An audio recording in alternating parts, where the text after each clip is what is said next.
Mga mahal kong kasama, ang impeachment na ito ay napakarami ding chismis, napakaraming iskandalo ng tungkol sa bayaran, sa alok, ng kung ano-ano. And the impeachment trial of Vice President Sara Zimmerman Duterte is hereby declared open and called to order. At this time, the Chair will preside the oath to the senators in the chamber in conformity with Article 11, Section 3, Paragraph 6 of the Constitution. What is the pleasure of the Honorable Marcos? Yes, Mr. President, may I place on record that I make this oath ad cautelam without prejudice to the resolution of jurisdictional issues as well as issues pertaining to the validity of the impeachment complaint or to the filing thereof, if any. Thank you. Duly noted and entered into the records. What is the pleasure of Senator Padilla? Gusto ko lamang din pong mailagay sa talaan na ako po ay manunumpa pero meron pong reserbasyon. Yun lamang po. Duly noted and entered into the records. May I now request everyone to please rise. Raise your right hand and repeat after me.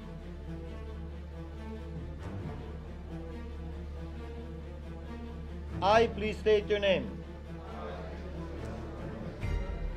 Solemnly swear that in all things appertaining to the trial of the impeachment of Vice President Sara Zimmerman Duterte, now pending, I will do impartial justice according to the Constitution and the laws of the Philippines. So help me God. You may take your seats.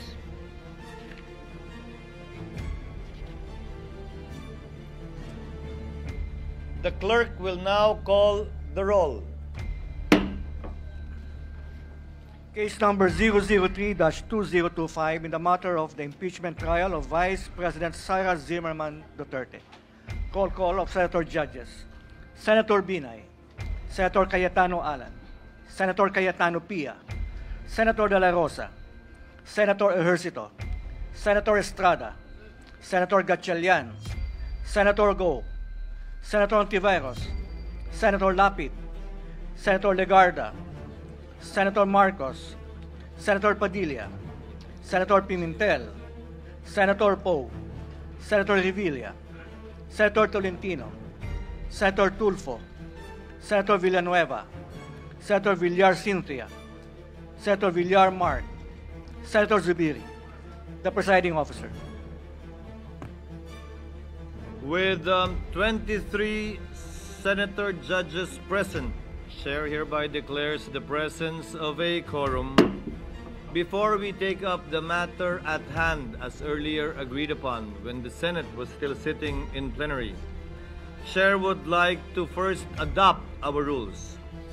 Chair hereby adopts Resolution number 39 of the Rules of Procedure on Impeachment Trials, Rule 6 of which provides that the provisions of the Rules of the Senate and the revised Rules of Court shall apply suppletorily whenever applicable. As such, the following issuances of the Supreme Court shall likewise apply suppletorily to the current matter on the impeachment of Vice President Sara Duterte, namely, the 2019 Amended Rules of Civil Procedure, Rule 1 to 34, except Rule 5, Rule 13 as amended, by AM number 1037 SC-AM number 1194 SC, B, 2019 Amended Rules on Evidence, C, AM number 3-1-09 SC, Guidelines to be observed in pre-trial and use of deposition discovery measures, Part 1A1 to 9, except provisions on mediation and amicable settlement, D, AM number 1037 SC, AM number 119-4 SC, Guidelines on electronic filing of lower courts, in lower courts rather, E. AM number 1288 SC, Judicial Affidavit Rule, except Section 9, and F, such other relevant rules and issuances. It is to be noted that we did not change any of the provisions of the rules of procedure because there is already a pending impeachment complaint, and the chair would not want to change the rules in the middle of the game, so to speak. However, the updated amended rules of court, as discussed and mentioned and enumerated earlier, shall apply given the suppletory application of the rules of court. Is there any objection? There being none, the aforementioned rules are hereby adopted by the impeachment court.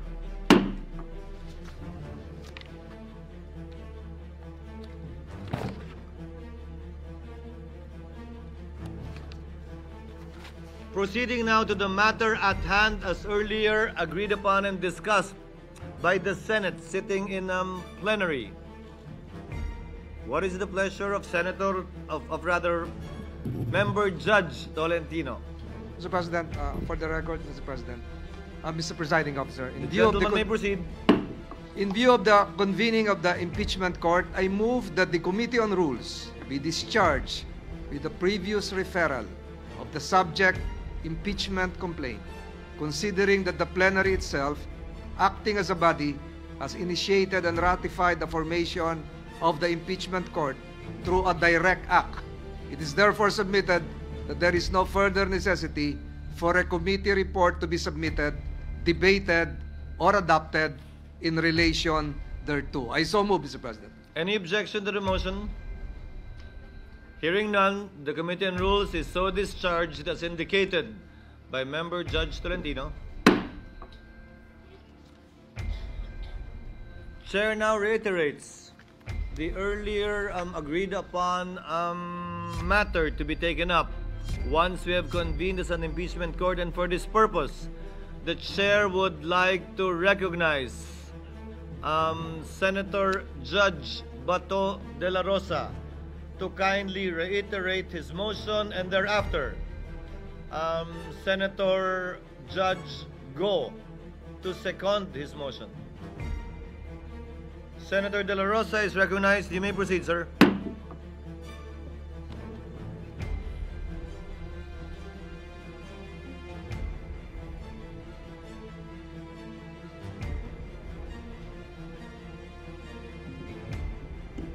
Thank you, Mr. Presiding Officer.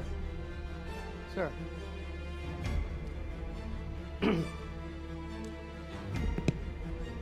So I would reiterate my motion. The Kindly motion restate itself- the motion you made earlier while the Senate was sitting in plenary session. Yes, Mr. President. In the spirit of true action, therefore, allow me to end by moving.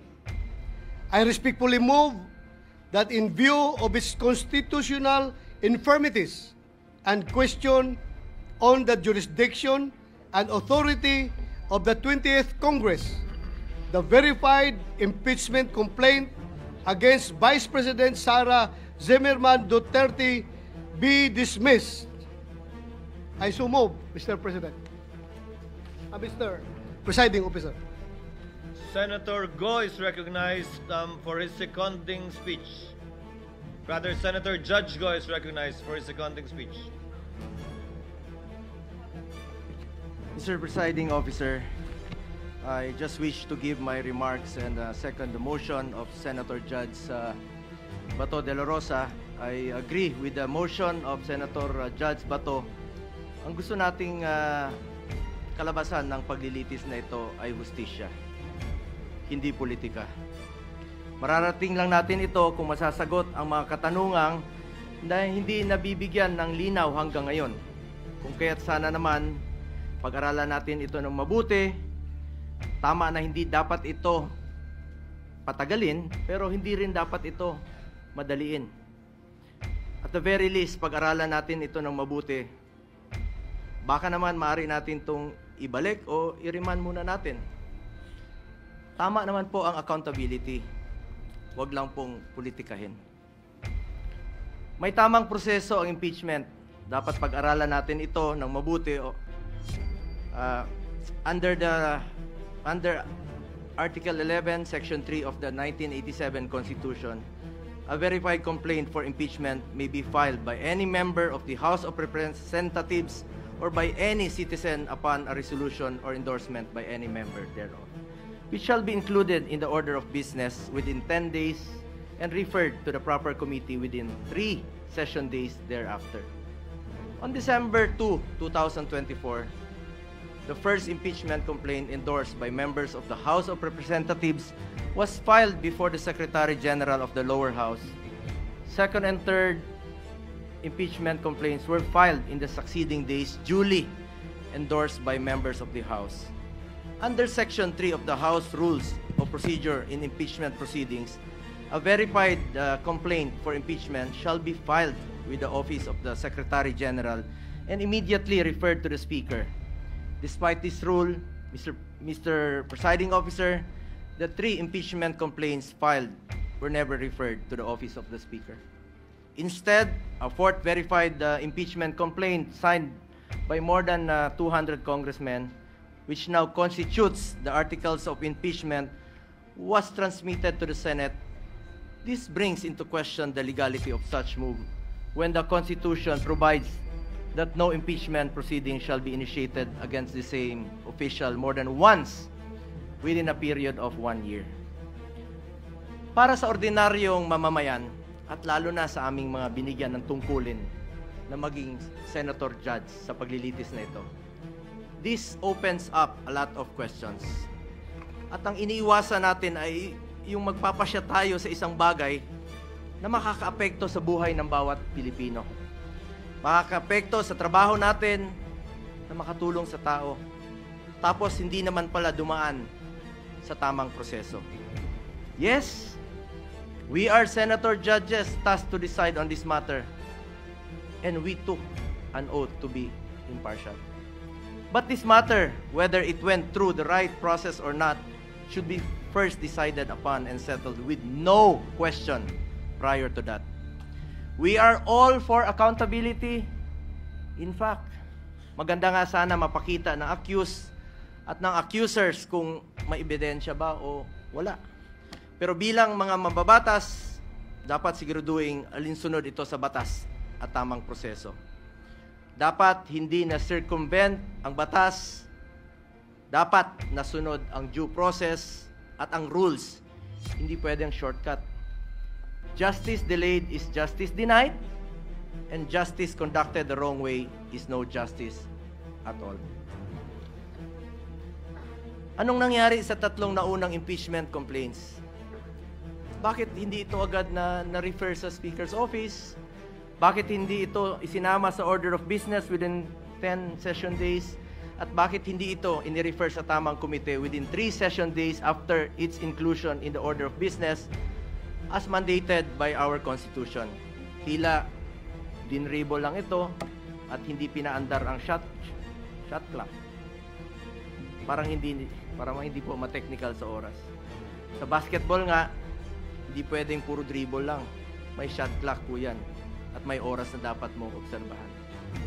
Pangalawang issue na dapat bigyang linaw ay kung maaari bang tumawid ang impeachment case sa 20th Congress.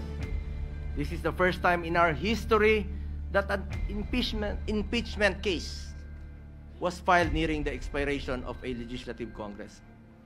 The reality is, we do not have enough time to finish the impeachment trial this Congress. Mag-aabot na po ang 19th at 20th Congresses at magkakaroon na ng new set of senator judges by June 30. Maging tayo, hindi magkasundo kung paano bang tumawid ito sa next Congress o hindi.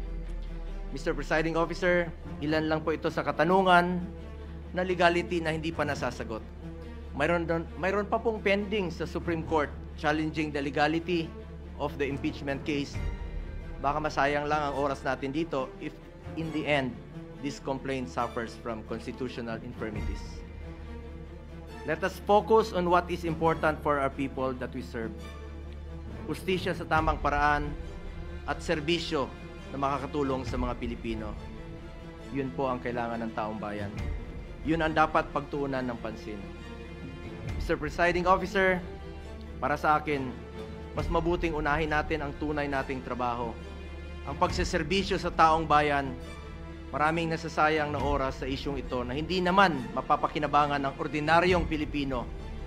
This issue has already been too divisive. Ilang buwan na po. Mag-focus sana tayo sa pangunahing mandato ng lehislatura, ang gumawa ng mga batas at magsulong sa mga programa na tunay na tutugon sa mga pangangailangan ng ating mga kababayan, lalong-lalo na po yung mga mahirap at walang ibang malalapitan kundi ang gobyerno. Marami pa pong mga pending bills pa po hanggang ngayon na hindi pa natin natatapos with one working day na lang po. Baka hindi pa po may papasa. At ito po'y mapapakinabangan ng mga kababayan natin. Dapat yan po ang ating unahin. As raised by some of our colleagues yesterday, that in as far as the impeachment case is concerned, based on the results of the recent midterm elections, I believe the Filipino people have decided at ang kanilang desisyon, mas gusto po nilang tutukan natin ang trabaho at serbisyo.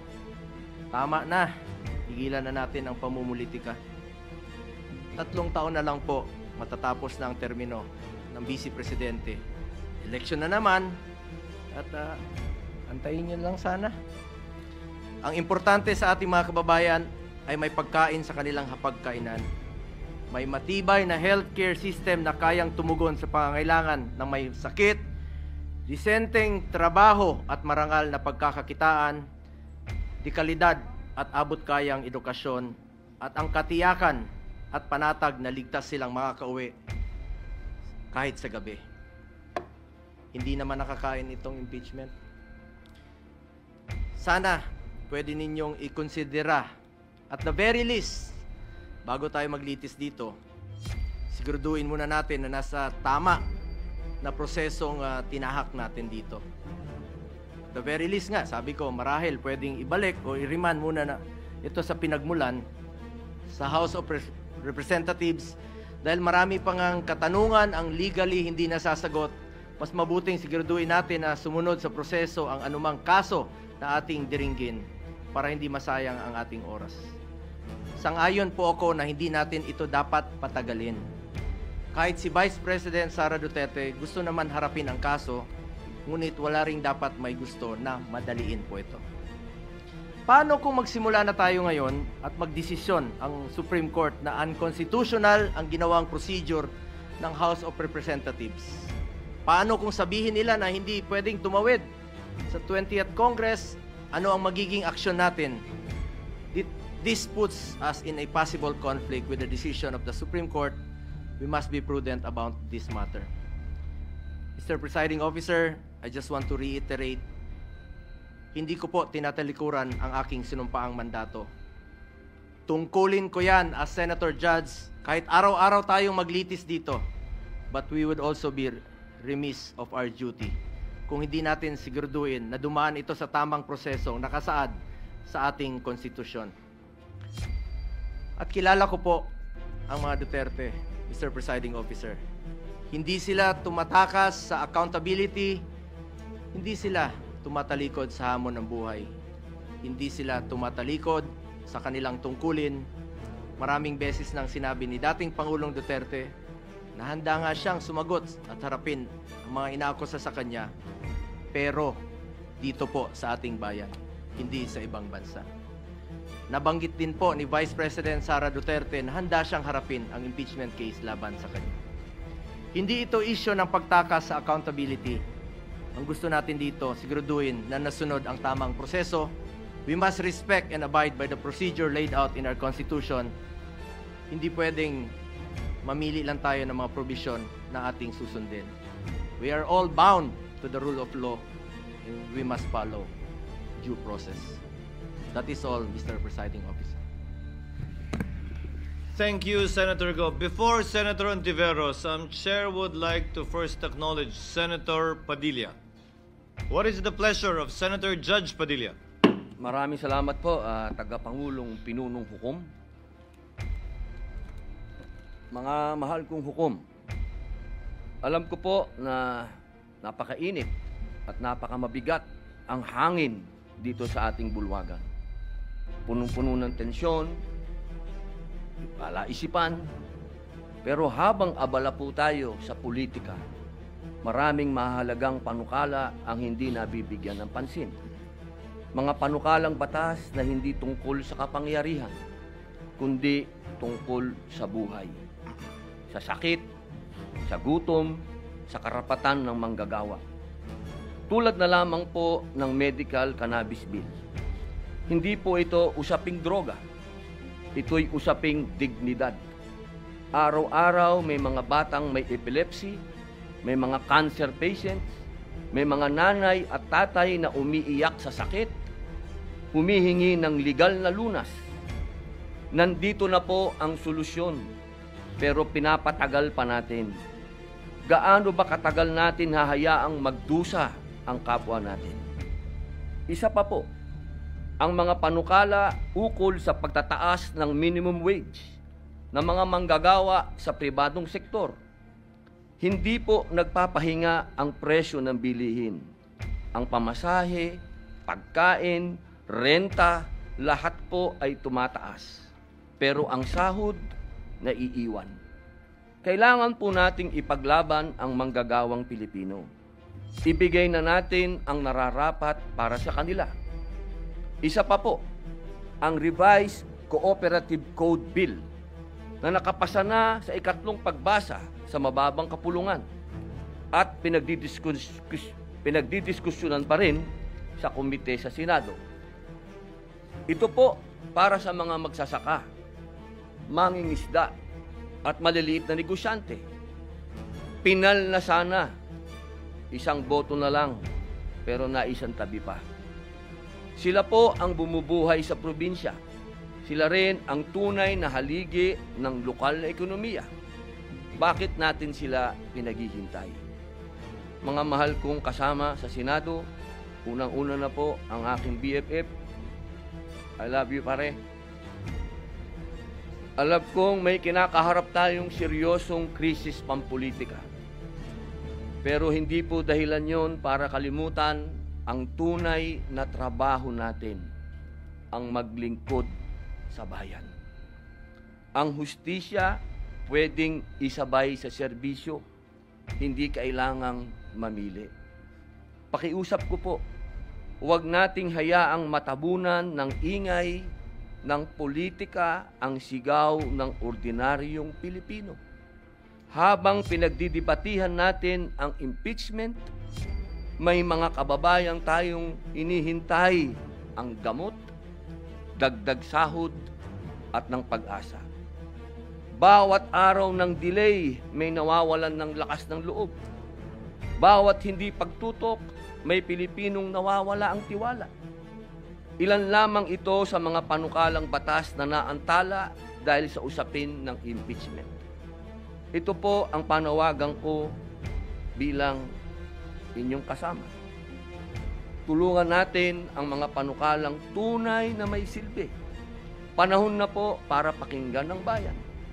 Naniniwala po ako na ang pag-usad ng impeachment ay hindi makabubuti sa ating bayan. Ang ganitong hakbang ay hindi lamang nagbubunsod ng lalong pagkakahati-hati ng ating sambayanan, kung hindi isa ring sagabal sa patuloy na pagganap ng ating mga tungkulin lehislatura, lalo na po sa Senado. Sa halip na ituon natin ang ating oras, talino at lakas sa mga panukalang batas at programang makatutulong sa pagbangon ng ating ekonomiya at kapakanan ng mamamayan, tayo'y nalilihis sa usaping hindi agarang dapat aksyonan. Napapabalita pa nga na bumagsak po ang ating net foreign direct investment inflows ng bansa mula Marso ngayong taon dahil sa political instability. Pati na rin po ang ating turismo sa bansa. Mula Enero hanggang Abril nitong taon, ang dami ng dumarating na turista sa bansa ay bumaba ng 0.82% kumpara noong nakaraang taon. Lahat po ito, political instability. Mga mahal kong kasama, ang impeachment na ito ay napakarami ding chismis, napakaraming iskandalo ng tungkol sa bayaran, sa alok, ng kung ano-ano. Dahil po dito, muli po, inihikayat ko ang aking mga kapwa lingkod bayan na bigyang prioridad ang pagkakaisa, katatagan ng ating institusyon at kapakanan ng sambayan ng Pilipino. Maraming salamat po.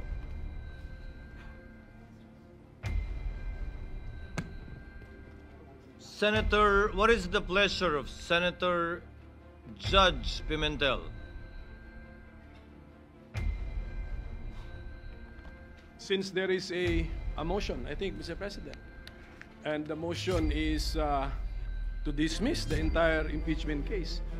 So this representation has no choice but to object to the motion. And if I can, just like the movement, if I can also now give my reasons, Mr. President. The gentleman, Before that, with the indulgence of the minority leader. what is the Senator pleasure of Senator Judge Cayetano? Just to clarify the motion before we debate on it, because I heard Senator Bongo second, but he also stated that okay then i-remand. Because personally, I'm against the dismissal, but I would be willing to hear arguments on remanding. So I'm sorry, Senator Pimentel, I just want to know, is Senator Bongo actually proposing to amend the motion of Senator Judge Bato, and is Judge Bato amendable to that? Sorry. No, Mr. President, I was not confused at all because No, I'm the one who's confused. Senator Go gave a seconding speech. So the motion stands. He is seconding the motion. Pero yung So- laman, Mr. The reason I want to ask, because I will object with Senator Pimentel kung dismissal, but I will listen to the arguments kung remanding to the, no. So may I ask, With the permission your of the Senator Judges who have the floor, may we hear from the principal movement? Senator Bato is recognized. Mr. President, my motion stands. I am for dismissal of the impeachment case, and I don't know if I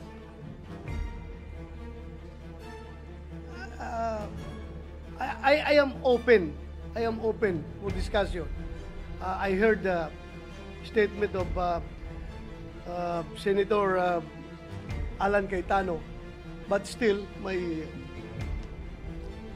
I have already filed the motion, Okay, Mr. so, President. Mr. President, so let me continue now. I made my objection, and if I be allowed, just like the movement who gave reasons, if the objecting judge can also give his reasons, Mr. President. What is the pleasure of Senator Judge Villanueva? Mr. President, this is to somehow give this representation's point of view with regard to the pending motion. And as I made mention a while ago, Mr. President, I am also objecting, Mr. President, respectfully. But hope springs eternal, Mr. President. Bigla kong narinig yung binanggit ni Senator Alan and Senator Bongo. And if I'll be able to explain later after the minority leader, perhaps this representation would be able to encourage and influence the original movement of the motion. So I yield the floor to our minority leader, Mr. President. Chair would like to save the time of the court, so the chair will in the meantime allow Senator Pimentel to make of record his position, presumably against dismissal. Thereafter, before entertaining Against the other motion. Against the motion. against the motion, before entertaining other senator judges to speak, the chair will suspend the session in case the appeals made will change anything, so that we will pursue this matter and put a matter to a vote with certainty. Senator Pimentel may proceed.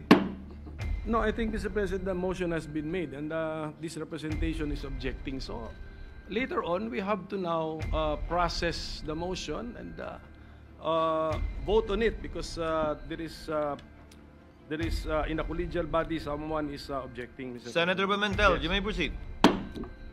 Yes, Mr. President. I will not address the political statements of the movant and the seconding parties, Mr. President. Ang tanong nila kung makakain ba daw itong impeachment process. Pero marami namang bagay sa buhay na importante rin na hindi nahahawakan. Tulad ng hustisya. Ang hustisya, hindi nga natin makita yan, hindi natin mahawakan niya, pero napakahalagang bagay po sa buhay ng tao. Ngayon, pagdating po sa konstitusyon, bakit inaangalan ko yung motion? The motion actually is unconstitutional in the opinion of this representation because according to Article 11, Section 3, Paragraph 6, per sentence lang yung babasahin ko, the Senate shall have the sole power to try and decide all cases of impeachment. So tignan natin mga fellow senator judges, sole power. So ibig sabihin ng sole power, tayo lang ang may kapangyarihan, ang Senado lamang ang may kapangyarihan na mag-try and decide. So litisin ang isang impeachment case at hatulan, desisyonan. Ngayon kung aayaw tayo kaagad ni hindi natin na-try, ang try is litis, palabas yung mga facts para ma-apply natin yung judgment natin sa facts. Wala na pong matatakbuhang ibang body. That's why a motion which cuts short the entire process is unconstitutional. And then, same article, Section 3, Paragraph 4, basahin ko ulit ito, pero paulit-ulit ko na ito sinasabi when we were in legislative session. In case the verified complaint or resolution of impeachment is filed by at least 1/3 of all the members of the House, the same shall constitute the articles of impeachment and trial by the Senate shall forthwith proceed. I believe, and I think I'm correct, that the impeachment case against the Vice President falls exactly under the facts assumed in Paragraph 4. This is the articles of impeachment filed by at least 1/3 of all the members of the House. Lampas-lampas pa nga sa 1/3 of all the members of the House. Therefore, what should the Senate do? Trial by the Senate shall forthwith proceed. So, trial means we bring out the facts so that we can now apply what is the mandate of the Constitution. Mag-decide tayo given the facts. Should that impeached official continue to remain in office or should that impeached official be removed from office? High-ranking government official. So kung makita po natin, in two constitutional provisions, andun yung word na try, andun yung word na trial. So wala po tayong choice but to respect, lalo na ito, we fall squarely under this subparagraph 4 which I just read. We have to respect the decision of the overwhelming majority of the members of the House of Representatives, more than 1/3, because they are also the representatives of the people. If they find something worthwhile charging a high-ranking government official with an impeachment and impeaching that official, the Senate has no choice but to hold the trial. Bakit? Yung mga representatives ng taong bayan sa House of Representatives, gusto rin makita ng taong bayan, did they act properly? Did they act justly? Ano bang ebidensya nila? Ilabas yan. O kasi kung wala ring ebidensya, sinayang yung oras, sinayang yung resources, next election, lagot kayo sa inyong constituents. And then at the same time, a trial necessitates respecting the rights of the parties. we are also respecting the right of the impeached official kasi kaya nga tawag sa kanya, impeached officer na siya eh. So, na-tarnish na nga actually ang kanyang reputation in public service ng House of Representatives.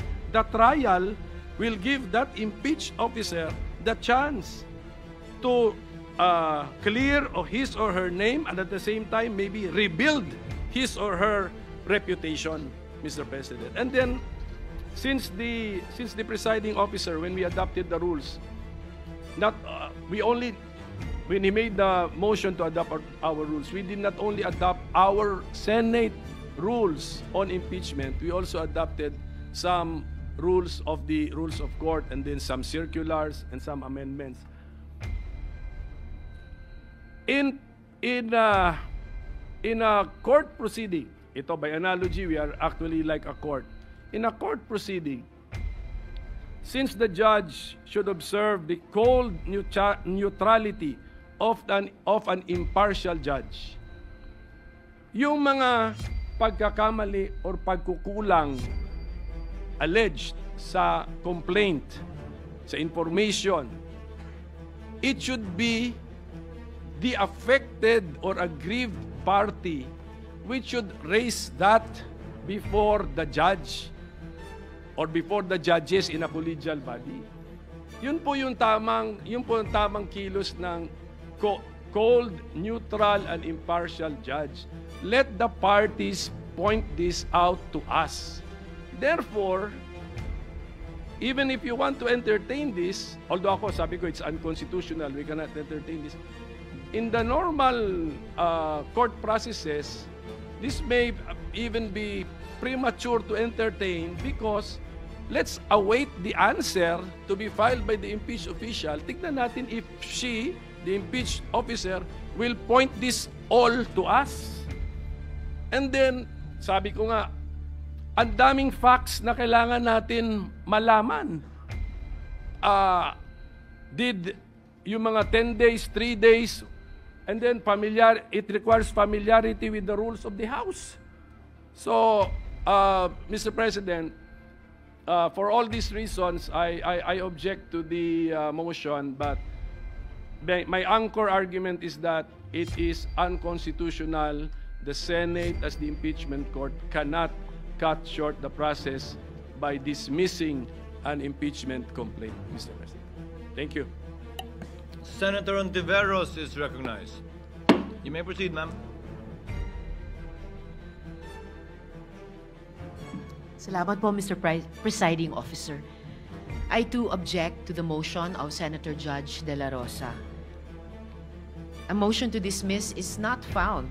Hindi po nahahanap itong motion to dismiss sa Rules of Procedure on Impeachment na literal ka-adapt lang po natin. At kung mayroon man, hindi Senator Judge ang magre-raise nun, kundi ang defendant. Si Vice President Sara Duterte ang dapat mag-raise niyan. Higit pa po, naniniwala ako na hindi po tayo pwedeng kumilos unilaterally sa dismissal ng impeachment complaint nang hindi pa natin naririnig kahit isang salita mula sa prosecution, ni isang salita mula sa defense tungkol dun sa di umanong constitutional infirmities ng impeachment complaint. Ang due process ay nagre-require na bigyan natin pareho ang prosecution at ang defense ng oportunidad na madinig sa bagay na ito.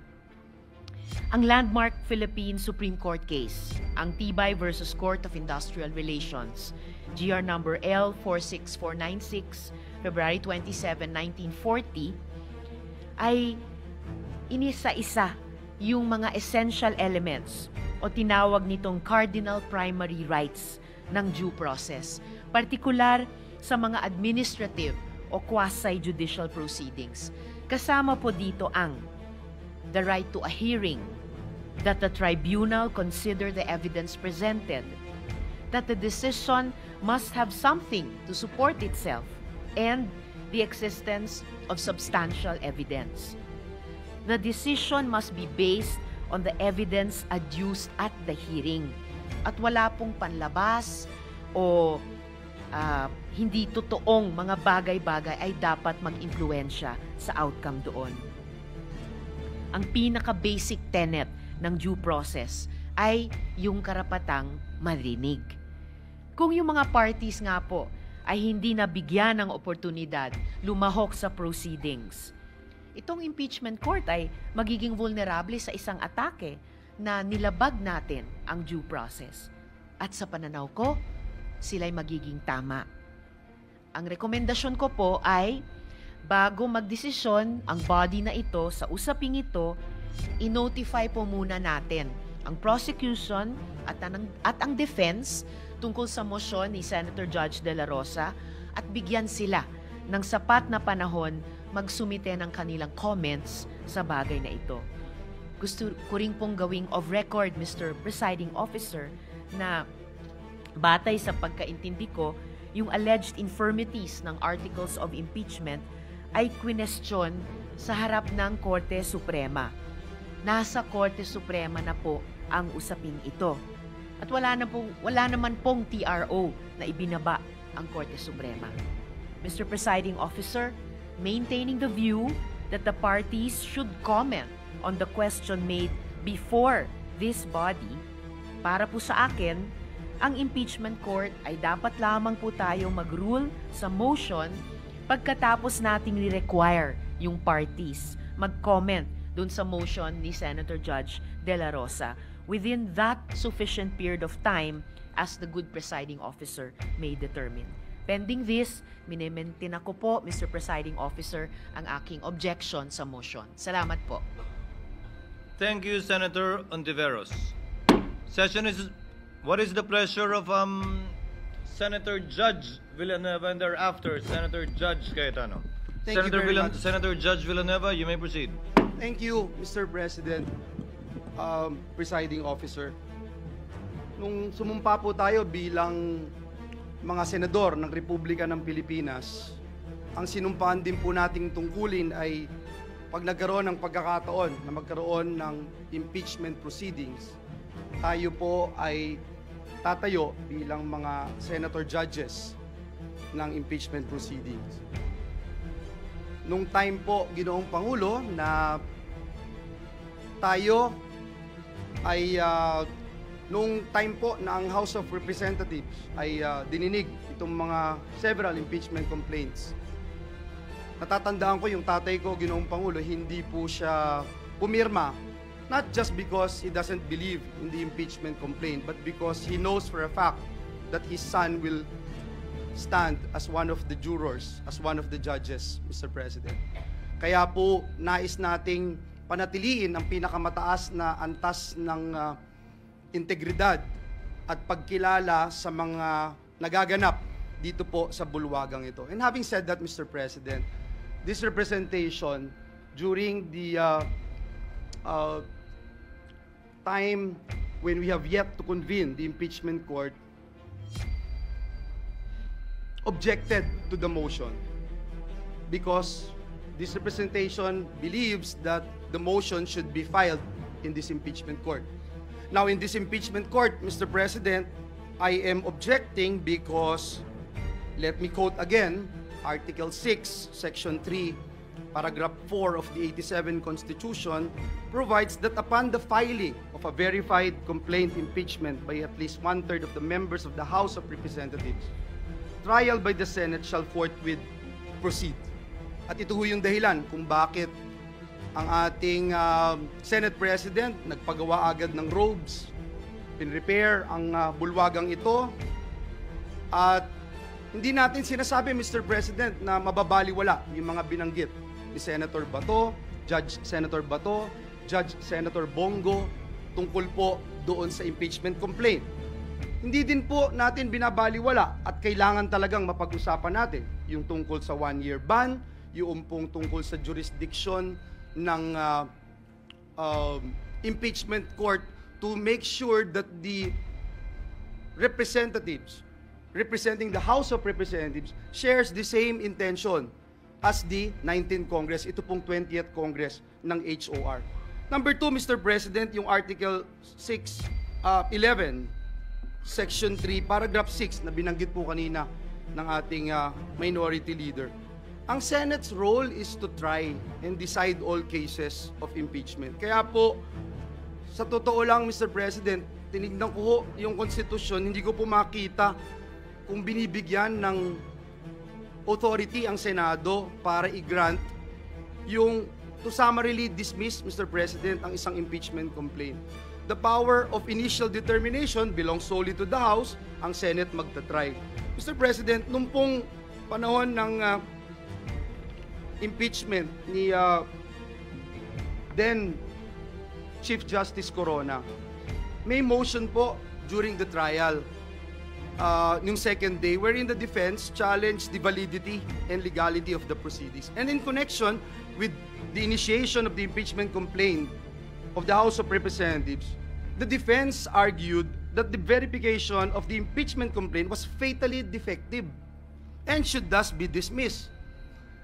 Ang impeachment court po ruled in favor of the prosecution on the said motion, and arguing that the impeachment complaint was made in accordance with paragraph 4, section 3, article 11 of the Constitution. So, yung defective, na fatally defective, kanina nabanggit po, kaya po ako nabuhayan ng loob dahil may nabanggit po kanina si Senator Alan, si Senator Judge Alan Cayetano, Senator Judge Bongo, tungkol po doon sa checking yung House of Representatives. Kung sila ba ay interesado pa, kung sila ba ay naniniwala na tatawid mula sa 19th to 20th Congress ang impeachment na ito, kailangan po natin makita ito at malaman. And if that is the motion, Mr. President, I am more than willing to support that motion because para sa akin, and this is my own personal opinion as a Senator Judge, hindi po madidelay ang impeachment trial. Hindi po maaapektuhan ang impeachment trial sapagkat ibabalik po natin sa kanila at sasabihin natin, meron ba itong verified complaint na ito? Ito ba ay inyong sinusuportahan pa rin sa 20th Congress? So, Ginoong Pangulo, for that reasons, I would again reiterate my objection to the motion to dismiss, Mr. President. Thank you. Senator Cayetano. Sir President, I take this podium in the hope that after I speak, Senator Judge Bato will get behind my idea, or the idea eloquently espoused by Senator Joel Villanueva. Sabi po sa Section 88 of Rule 30 of the Rules of the Senate, the sponsor or any motion or measure, the sponsor of any motion or measure may withdraw or modify it before its amendments or resolution or before a nominal vote is ordered on the same. Before Senator Pimentel, Senator Judge, Minority Leader Pimentel spoke, clarify lang po ni Senator Bato that he's standing, itutuloy po niya yung motion, and I think hindi niya kinonsider ng motion to amend yung statement ni Senator Bato. But after hearing Senator Bongo, after hearing Senator Joel Villanueva, after hearing the Majority Leader and Minority Leader, I ask you for some patience. Just hear me out on a very practical approach to this. No? You know, every time I'm confused or di ko malaman yung sagot, I go to Jeremiah 29:11 that states, "For I know the plans I have for you, plans to prosper you and not to harm you, plans to give you a hope and a future." But I'm reminded that kung ang Diyos may plano sa atin, ang demonyo may plano din sa atin. So, one way or the other, we have to make a decision today, and it has to be the right decision. So, ito yung very practical approach ko po. We can do three things. We can dismiss it today, we can remand it to the House of Representatives, or pwede natin ituloy bukas. If we dismiss it today, based on the ground that it is violated the Constitution at more than once na po ito na-file in 1 year, we don't have enough time today to debate that. As the Minority Leader said, yes, we can take judicial notice of the dates, pero I wanna see the documents. kailan ba talaga nag-file, sino final, etc. So aabot tayo bukas and even tomorrow with 23 opinions dito. My point is, Mr. President, I cannot in conscience, as a lawyer and as a senator judge, just make that rash decision that it violated the 1 year. I mean, ngayon ko lang nalaman na pwede yan, or if we were thinking about it the last few days, pero ang Supreme Court nakailang araw na, nakailang linggo na, hindi rin nagdedesisyon pa. So, mabigat tong puntong ito. That's my appeal to Senator Bato, na mabigat desisyonan ng dismissed based on it has not been filed, that we violated the Constitution na mahigit isang beses tong final. Yes, may mga Supreme Court decision. That's why I'm ready to consider it. Kung wala kasing Supreme Court decisions, walang mag-guide sa atin eh. Kung unang beses to na hinaharap natin ang impeachment at 4 ang final, whatever we decide, pupunta sa Supreme Court eh. Pero ilang beses na to pumunta sa Supreme Court eh. So meron ding guide, but do we have enough time right now? Second po, handa ba ang prosecution? Ang makakasagot lang po nun, not even the re-elected prosecutors. Remember po, magkakaroon pa ho ng session sa umaga ng SONA sa July. At mag-e-elect pa ng speaker. And based on that, i-confirm pa nila kung itutuloy nila to o hindi. Of course, by all indications now, itutuloy. But why will I assume that? Why will I also assume na 4 yung final? Hindi ko nakikita pa yung lahat ng dokumento. Pero lahat ng briefer nandito. Kung talagang kailangan mag-decide today, they give us a few minutes, we'll take judicial notice or ask our very able secretariat. No? The third is that hindi daw pwedeng tumulay sa 20th Congress. Pero lahat tayo po ay nag-agree na hindi natin mapipigilan ang 20th Congress na i-take up to. So, bibilisan ko na po ha. If we dismiss it today, pwede ba mag-file ng motion for reconsideration yung prosecutors? If yes, kailan nila ipapile to? Tomorrow. Kung hindi tomorrow, sa 20th na to. So, all the arguments na sinabi ni Senator Bato, totoo din, dun na yon. Okay. If ituloy naman natin tomorrow, babasahin yung articles, bibigyan ng 10 araw, mag-issue ng summons, bibigyan ng 10 araw na sumagot ang akusado or yung the Vice President has been impeached, and then pwede yung prosecutors 5 days, aabot na tayo ng June 30 nun, hindi pa nagko-convene ang 20th Congress until the day nung SONA. So, in both cases, dismissed or tuloy, dun pa rin tayo magharap eh. Ano po ang benefit ng pag-remand? Again, excuse me everyone sa legal, moral, because I only had a few minutes to think about this. Kung sana si Senator Bongo ang nagpa-amend, I was willing to listen. Pero hindi daw yun amendment at hindi tinanggap ni Senator Bato. So ako nagmo-move ngayon na i-consider ni Senator Bato, i-amend yung motion niya from dismissal to remanding. No, I cannot move myself na i-remand because may pending motion now.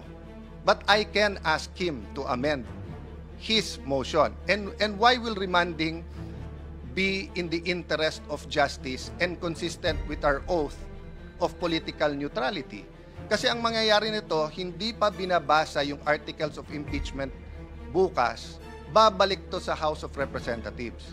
Hihingin natin ngayon na isa-certify nila na hindi nila binayolate yung 1 impeachment per year. Number 2, by the time they answer sa 20th Congress, prosecutors na ng 20th Congress ang mag-affirm na interesado kami na itutuloy namin to. And by that time, the 12 senators po who have joined the 20th Congress will have the wherewithal and the say-so how to proceed. So, I'm just looking from it from a practical point of view. It might not sit well with my colleagues. If I wasn't a lawyer, perfect yung aking pong sinasabi. But being a lawyer, kailangan ko rin pag-isipan. Pero tignan niyo lang po from a practical point of view. Pag dinismiss natin to ngayon, maibabalik din nila, Senator Bato. I-file din nila. Pagka naman hindi natin dinismiss, doon din ang mangyayari. Pag niremand natin, may mangyayari. May malalim na pag-iisip ng mangyayari dito. That's why I'm asking Senator Bato if he will, again, consider amending his motion. Mr. President, because in the course of the manifestation of Senator Alan Cayetano, he mentioned that the minority leader is somehow encouraging judicial notice. No. I mean, can I state my position? No, Actually, Senator, I was agreeing with you na we cannot decide. We cannot take judicial notice I said, yes. of all those facts being alleged. We cannot. That is my I think position. Senator want to Judge make it- Cayetano agreed with you. Yes, I Senator said, Judge Pimentel. even myself, I am not in favor of taking judicial notice kahit may magsabing pwede. I'm sorry, Minority Leader, if it made it appear that I'm speaking for you. I'm agreeing with you na mahirap mag-decision ngayon on dismissal based on the grounds na binigay sa atin nila Senator Bato and Senator Bongo and our other colleagues. To clarify, before I recognize Senator Bato, the chair, as it understood the point raised by Senator Cayetano, is that the basis of the two grounds raised by Senator Bato in seeking a dismissal Three grounds, Mr. Three grounds. Presiding. Cannot be taken judicial notice of by the court, and that these facts must be obtained, if at all and or ascertained, from the parties involved. In this case, the House prosecutors and the 19th Congress members who signed. That is the understanding of the chair with respect to the statement of Senator Cayetano. Senator Bato is recognized. Senator Judge Bato is recognized, rather. You may proceed, sir. Thank you, Mr. Presiding Officer. Before I comment on the manifestation of Senator Judge Alan Peter Cayetano, I just would like to react on the manifestation made a while ago by Senator Judge Risa Hontiveros, that the Senate as an impeachment court has no power to dismiss any impeachment complaint. I would just like to share to the body, Mr. President, that the power of the Senate to try and hear an impeachment complaint necessarily includes the power to dismiss the complaint. This is basic, that the grant of express powers includes the grant of incidental or necessary powers. We apply, by analogy, the principle of competence in German and competence, de la competence in French, which is indeed a major part of incidental or inherent jurisdiction of any judicial or arbitral tribunal. It is necessary component in the exercise of the judicial function and does not need to be expressly provided for in the constitutive documents of those tribunals. Kaya, Mr. President, kahit hindi ako lawyer, masasabi ko, if this impeachment court has no power to dismiss an impeachment complaint, walang silbi itong korte na ito, Mr. President. That's my opinion, Mr. President. Ano bang gamit ng korte na ito kung hindi inherent yung power niya to dismiss? So that's my humble legal opinion, although I am not a lawyer, Mr. President. And Mr. President, going back to the manifestation of Senator Cayetano, sometimes I am contemplating that how I wish Senator Cayetano is always present in the floor. Every time a crisis is being faced by this August chamber, Mr. President, because his ideas and his mere presence only can cool down the boiling hearts and heating heads. So, with that, Mr. President, I would like to ask for a 1-minute suspension because before I made my final decision on the manifestation of Senator Cayetano, I would like to confer with my co-movants, Mr. President. Baka iinit naman ang ulo nito mga kasamahan ko, Mr. President. Thank you, Mr. President. 1-minute suspension.